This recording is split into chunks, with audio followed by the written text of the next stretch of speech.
Selamat pagi, siang, atau sore semuanya. Pada kesempatan kali ini, kami dari kelompok 13 akan mempresentasikan mengenai laporan mikropaleontologi kami. Sebelum kami memulai presentasi ini, izinkan kami memperkenalkan diri. Anggota kelompok kami beranggotakan dengan Lutfan Diviesa dengan akhiran NIM 01, lalu ada saya sendiri, Veterji Sumban Gaul dengan akhiran NIM 21, lalu ada Zesya Kalila Afandi dengan akhiran NIM 25, dan yang terakhir ada Juliana Kristintan dengan akhiran 059. Berikut adalah beberapa outline yang akan kami bahas pada hari ini. Yang pertama ada pendahuluan yang berisikan latar belakang, tujuan dan lokasi penelitian, lalu selanjutnya ada geologi regional, dan ada pembahasan yang berisikan mengenai kolom stratigrafi, tabel distribusi, interpretasi umur dan lingkungan pengendapan, lalu ada sejarah pengendapan juga. Dan yang terakhir adalah bagian penutup, di mana penutup ini kami juga akan membahas mengenai kesimpulan dan saran. Pertama, latar belakang. Mikropaleontologi adalah ilmu yang mempelajari tentang mikrofosil, mulai dari morfologi, lingkungan hidup, dan stratigrafinya. Umumnya mikropaleontologi identik dengan foraminifera dan ostracoda. Foraminifera termasuk mikrofosil yang mayoritas hidupnya pada lingkungan laut dan menurut habitatnya dibagi menjadi foraminifera planktonik dan bentonik yang memiliki ukuran mulai dari 3 pm sampai 3 mm. Berikut tujuan. Pertama, untuk menentukan umur endapan pada lokasi penelitian. Kedua, untuk menentukan lingkungan pengendapan pada daerah penelitian. Ketiga, menentukan sejarah pengendapan pada daerah penelitian. Dan berikutnya lokasi penelitian di kawasan Sungai Cipamingkis, Desa Sukarami, Kecamatan Sukamakmur, Kabupaten Bogor, Jawa Barat. Baik, selanjutnya adalah geologi regional. Penelitian ini dilakukan di daerah yang terletak pada Sungai Cipamingkis, Desa Sukaresmi, Kecamatan Sukamakmur, Kabupaten Bogor, Jawa Barat. Aliran Sungai Cipamingkis melintasi wilayah Cekungan Bogor, Jawa Barat. Cekungan Bogor, Jawa Barat merupakan cekungan yang terbentuk karena aktivitas tektonik dengan waktu yang cukup intensif selama jutaan tahun dan menghasilkan beberapa formasi batuan yang mencerminkan sejarah geologi yang terjadi di wilayah tersebut. Salah satunya adalah formasi Jatiluhur menurut Sujaminko tahun 1972. Lalu seperti yang bisa dilihat di urutan stratigrafi pada gambar berikut, formasi Jatiluhur merupakan formasi batuan yang paling tua yang telah tersingkap pada daerah penelitian tersebut. Formasi Jatiluhur ditutupi oleh formasi lain secara selaras oleh batu gamping dari formasi Kelapa Nunggal di bagian utara. Lalu di bagian selatan telah tertutupi endapan laut dari formasi Kantayan. Formasi batuan yang terendapkan pada formasi Jatiluhur telah diketahui umurnya secara regional. Formasi Jatiluhur telah terendapkan pada umur Miosen Tengah dengan lingkungan pengendapan sublitoral hingga batial, dan batuan yang termasuk formasi ini telah tersingkap dengan baik di Sungai Cipamingkis. Batuan yang telah tersingkap hingga menyusun formasi Jatiluhur terdiri atas napal abu-abu tua, batu lempung napalan, dan serpi lempungan dengan sisipan batu pasir kuarsa, kuarsit, dan batu gamping napalan. Bagian bawah formasi Jatiluhur biasanya diwakili oleh batu lanau yang tersisipkan dengan batu pasir, tipis hingga sedang. Berikut adalah kolom stratigrafi yang kami dapatkan dari lokasi penelitian kami. Yang pertama ada stasiun 1, di mana kami menemukan ada 2 litologi, yaitu litologi lempung yang berselingan dengan sedikit batu lanau, dan ada juga litologi lempung dengan ukuran butir, silt, hingga clay. Lalu pada stasiun kedua, kami menemukan ada 2 litologi, yaitu pasir karbonatan dan batu pasir, dengan ukuran butir very fine hingga fine. Lalu kami pada stasiun ketiga menemukan jenis litologi batu gamping dengan ukuran butir kalkalrenit.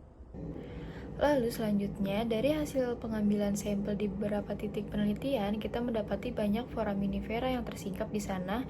Bisa dilihat dari tabel pada slide berikut, yaitu tabel distribusi dari beberapa foraminifera planktonik, bentonik, dan foraminifera bentonik besar. Yang pertama yaitu tabel distribusi dari foraminifera planktonik. Dari stasiun 1, 2, dan 3 kita mendapati 10 spesies dari foraminifera planktonik dengan kisaran umur rata-rata yaitu Miosen awal hingga Miosen akhir, dengan zona batimetrinya yaitu marine. Lalu yang kedua yaitu tabel distribusi Foraminifera bentonik dengan 18 spesies yang ditemukan dari STA 1, 2, dan 3 dengan kelimpahan Foraminifera bentonik di stasiun 2, yaitu memiliki kisaran umur dari Kapur hingga Holosen, dan zona batimetri yaitu batial hingga abisal.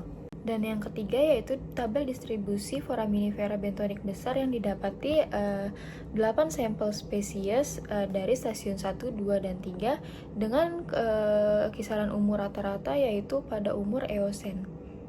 Dari data tabel distribusi Foraminifera tersebut, kita dapat mengetahui lingkungan pengendapan dari fosil tersebut dan hubungannya dengan stratigrafi, serta akan mendapati sejarah geologi yang terjadi di masa lampau. Baik, selanjutnya yaitu interpretasi umur dan lingkungan pengendapan di lokasi penelitian. Dilihat dari umurnya, Foraminifera planktonik berkisar dari Miosen sampai Holosen, sedangkan Foraminifera bentonik berkisar dari Kapur sampai Risen. Planktonik cocok untuk penentuan umur karena berlimpah, terfosilisasi dengan baik, berevolusi dengan cepat, dan beragam. Sementara itu, bentonik cocok untuk indikator lingkungan pengendapan karena beragam, beradaptasi dengan baik dengan kondisi lokal, terfosilisasi dengan baik, dan memiliki catatan jangka panjang.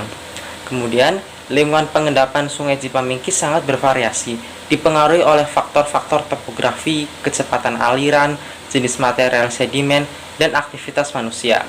Di hulu sungai, lingkungan pengendapan cenderung terdiri dari material kasar akibat aliran cepat dan erosi yang dominan. Di dataran rendah dan delta, lingkungan pengendapan didominasi oleh material halus seperti pasir, lumpur, dan tanah liat yang diendapkan dari aliran yang lebih lambat. Kemudian, untuk sejarah pengendapan lokasi penelitian pada Sungai Cipamingkis ini merupakan cerminan dari interaksi kompleks antara proses geologi, iklim, dan aktivitas manusia. Era Miosen yaitu 2,3 sampai 5 juta tahun yang lalu, lautan dangkal mendominasi, yaitu pada masa ini sebagian besar wilayah Jawa Barat yang terendam oleh laut dangkal. Sungai Cipamingkis purba mengalir di atas paparan kontinen, membawa sedimen klastik besar seperti kerikil dan pasir kasar. Dapat dilihat bahwa urutan dari tua ke muda, yaitu Foraminifera bentonik mempunyai umur yang lebih tua dari Foraminifera planktonik. Oleh karena itu, Foraminifera bentonik ini cocok digunakan untuk interpretasi lingkungan pengendapan. Selanjutnya yaitu kesimpulan. Pada penelitian ini, untuk menentukan umur dan lingkungan pengendapan di kawasan Sungai Cipamingkis menggunakan Foraminifera dari planktonik, bentonik, dan Foraminifera bentonik besar. Umur Foraminifera planktonik lebih muda dari bentonik yang berkisar dari Miosen hingga Holosen, sedangkan Foraminifera bentonik berkisar dari Kapur hingga Risen. Lingkungan pengendapan di hulu Sungai Cipamingkis cenderung terdiri dari material kasar akibat aliran cepat dan erosi yang dominan, sedangkan dataran rendah dan delta lingkungan pengendapan didominasi oleh material halus. Sejarah pengendapan dari Sungai Cipamingkis adalah cerminan dari interaksi kompleks antar proses geologi, iklim, dan aktivitas manusia. Selanjutnya, saran. Penelitian tergantung pada pengambilan sampel di lapangan, diperlukan ketelitian dalam pengambilan sampel yang baik. Pengolahan sampel yang baik pun sangat berpengaruh dalam penelitian untuk mendapatkan kelimpahan fosil dan dapat membantu dalam analisa yang dilakukan pada lokasi penelitian. Berikut referensi yang kami gunakan dalam membuat laporan. Sekian presentasi dari kelompok kami, yaitu kelompok 13. Mohon maaf apabila ada kekurangan. Terima kasih.